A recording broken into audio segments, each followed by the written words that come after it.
सोहन लाल द्विवेदी की वो पंक्तियाँ किसी भी तैयारी करने वाले को नहीं भूलनी चाहिए। लहरों से डरकर नौका पार नहीं होती, कोशिश करने वालों की हार नहीं होती। ये पंक्तियाँ हमेशा जो है आपको याद रखनी चाहिए जब आप तैयारी कर रहे होते हैं। तो आइए जीएस फॉर ऑल एग्ज़ाम की कक्षा का आज का पहला प्रश्न, विश्व का सबसे घनी आबादी वाला मरुस्थल कौन है? विश्व में बहुत से मरुस्थल हैं। सबसे बड़ा मरुस्थल तो सहारा का मरुस्थल है, लेकिन सबसे घनी आबादी वाला मरुस्थल थार का मरुस्थल है। आप ही बताइए, एक चीज़ यह पता चलती है कि थार के मरुस्थल में 83 व्यक्ति प्रति वर्ग किलोमीटर रहते हैं, जबकि हमारे यहाँ के अरुणाचल प्रदेश में मात्र 17 लोग प्रति वर्ग किलोमीटर में रहते हैं। आप बताइए कि उस स्थिति में जैव विविधता से संपन्न उस राज्य में मात्र 17 लोग रहते हैं, लेकिन इस मरुस्थल में, थार के मरुस्थल में 83 व्यक्ति प्रति वर्ग किलोमीटर रहते हैं। ये पूरे विश्व के जितने भी मरुस्थल हैं, उन मरुस्थलों में थार का मरुस्थल जो है सबसे अधिक घनी आबादी वाला मरुस्थल है। अब आते हैं बेटा, आज का दूसरा प्रश्न है, 1936 में पहली बार भारत में वन के प्रकार का वर्गीकरण किसने किया था? 1936 में आप ही बताएं, इतने समय के बाद यह जो है आवश्यकता महसूस हुई कि कितने प्रकार के वन हैं, और इसका वर्गीकरण जो है एच.जी. चैंपियन ने किया था। बड़ा आसान है, एच.जी. अल्फ़ाबेट के लगातार आने वाले अक्षर हैं, लेकिन GH है, एच.जी. नहीं, लेकिन आपको याद करने के लिए एच.जी. चैंपियन। अब आते हैं, देख लेते हैं भारत में कितने प्रकार के वन होते हैं। राष्ट्रीय वन नीति 1988 में आई थी। भले चैंपियन ने जो है 1936 में पहली बार भारत में वन के प्रकार का वर्गीकरण किया था, लेकिन राष्ट्रीय वन नीति जो है 1988 ईस्वी में आई थी। और भारत में मुख्यतः इतने प्रकार के वन पाए जाते हैं: सदाबहार वन, अर्ध सदाबहार वन, उष्णकटिबंधीय वन, कांटेदार वन, पर्वतीय वन, अल्पाइन वन, तटीय या दलदली वन, मैंग्रोव वन, हिमालयी वन, उपोष्णकटिबंधीय वन, समशीतोष्ण वन, कांटेदार वन, दलदली वन। लेकिन सबसे महत्वपूर्ण इम्पॉर्टेंट जो है मैंग्रोव वनस्पतियां हैं। आप ये फिगर में आके देख लीजिए, मैंग्रोव वनों का क्षेत्र जो है परीक्षा में काफ़ी महत्वपूर्ण तरीके से पूछा जाता है। ये मैंग्रोव वनस्पतियां हैं जो समुद्र के किनारे रहती हैं, हमारी सुनामी से हमारी रक्षा करती हैं। अब प्रकृति ने इन मैंग्रोव वनस्पतियों को समुद्र के किनारे के लिए ही बनाया है। अब आते हैं, देख लेते हैं कहाँ कहाँ पे है।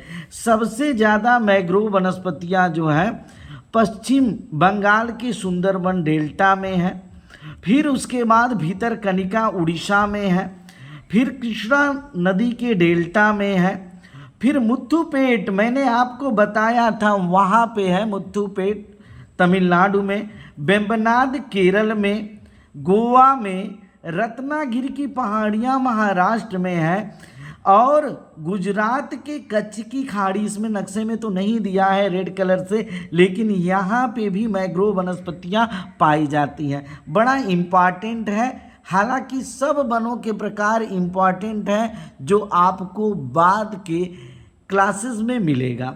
अब आते हैं बेटा, ISFR का पूरा नाम क्या है?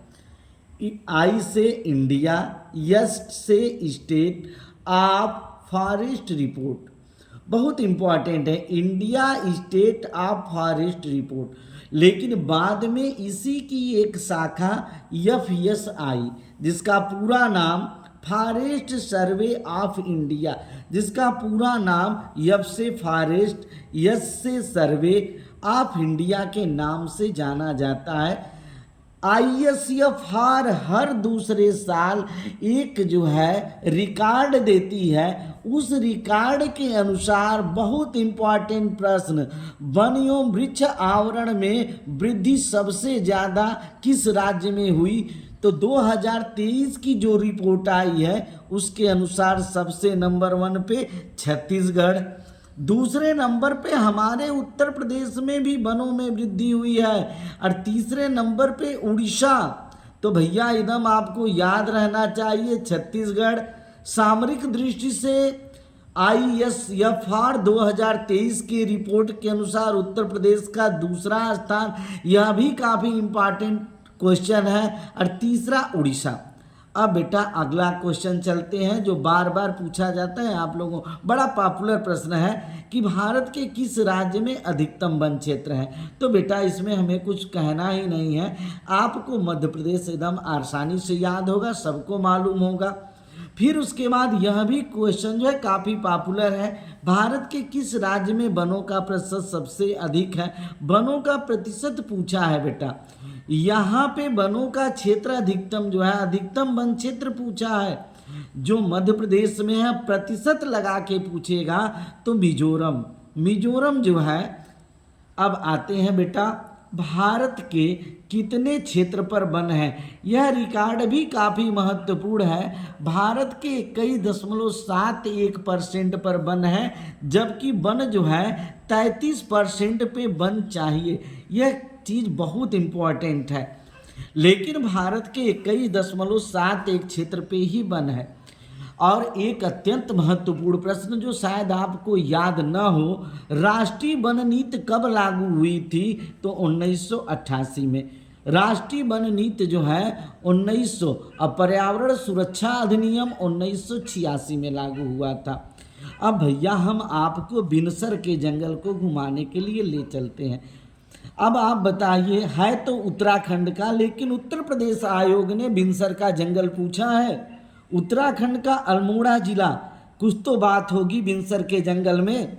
जानवरों और पक्षियों का घर है, यहाँ 200 प्रकार की पक्षियाँ जो है पाई जाती हैं। आइए हम लोग देख लेते हैं, ये बिनसर का जंगल है, ये बिनसर का जंगल है। और बिनसर के जंगल में देख लीजिए, ये अल्मोड़ा का, उत्तराखंड के अल्मोड़ा का बिनसर का जंगल।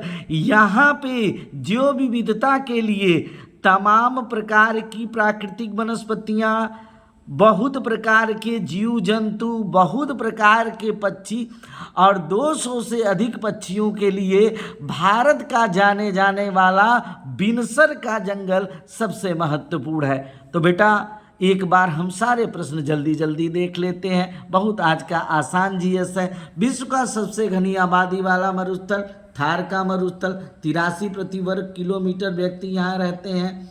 1 वर्ग किलोमीटर में 83 व्यक्ति। 1936 में पहली बार भारत में वनों का प्रकार किसने किया था? सर एच जी चैंपियन ने। वर्गीकरण तो हो गया था, लेकिन राष्ट्रीय वन नीति को आने में 1988 लग गया। लगभग 52 साल बाद जो है वनों के वर्गीकरण के बाद जो है राष्ट्रीय वन नीति आई।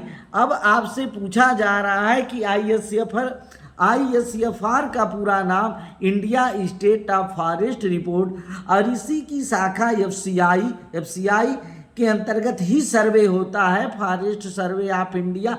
और आज का सबसे महत्वपूर्ण प्रश्न, ISFR 2023 के अनुसार वन एवं वृक्ष आवरण में वृद्धि सबसे नंबर 1 पे क्या? छत्तीसगढ़। दूसरे नंबर पे उत्तर प्रदेश। तीसरे नंबर पे उड़ीसा। भारत के मध्य प्रदेश राज्य में अधिकतम वन क्षेत्र है, वनों का प्रतिशत मिजोरम में है और 21.71% पे ही वन है, जबकि 33% पे वन होना चाहिए।